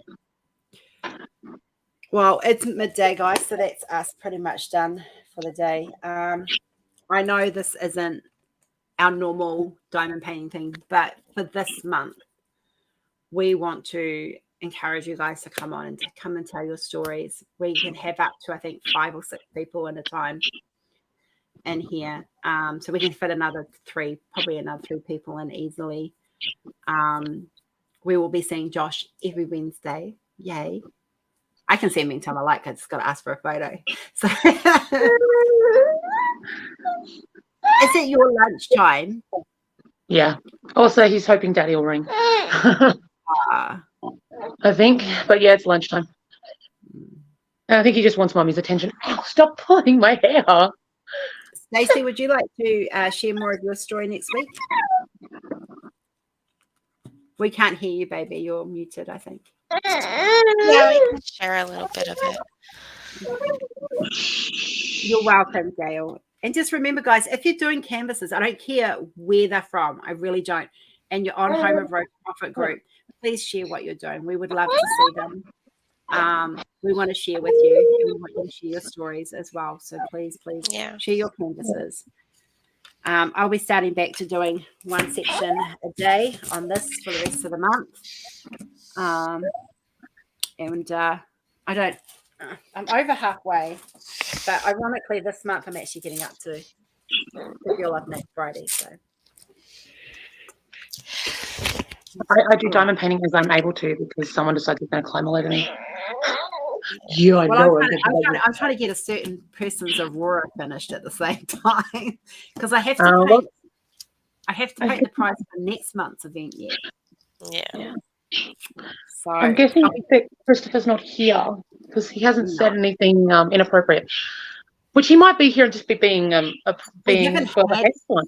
We haven't really said anything to give him ammunition. To be fair, Yeah. He does behave himself sometimes, so he does. Might also be subject matter too. Yeah. I did show him. I did send him Aurora painting updates when I do work on her. I decided last night she needed a face. I just needed to. She really needed a face. So it took me 3 hours to paint just her face. Oof. Yeah, but she looks good. I'm very, very happy with how she turned out. I'm excited. So, yeah. But I'm doing so. Bushy's going to get that first before anybody else. And then once he's got it and he's ready to do an unboxing, the day he unboxes it is the day I'll release it to everyone else. But I want him to have it first. So, but I want to try and get that finished in the next few weeks. And then I can start on the Doctor Who one that I'm literally drawing right now. Yeah, that's going to be a one of a kind for the main prize. I know. I think his teeth might be bothering him. Yeah. All right. Thank you for coming and sharing your story, Kath. I know this month isn't easy for you either. No, it's he's not making it much easier right now. He's not making this moment much easier. He's okay. He makes my life amazing though. He does. Yeah. He's beautiful. He is. And he knows it. Very blessed. He's a very spoiled little boy, that one. Oh, yeah. All right. So on that note, guys, haere kia kaha, bless your bums. Remember, if you want to come on here, and we've got another 3 lives, I believe. Let me just double check that. Sorry, I'm moving my mouse. We've got 1, 2, 3 more lives to do. If you want to come on and share your story, we would love to hear from you. And don't forget, share your canvases that you've chosen for this month because we want to see those too. All right, guys. We'll see you next time. Bye-bye. Bye.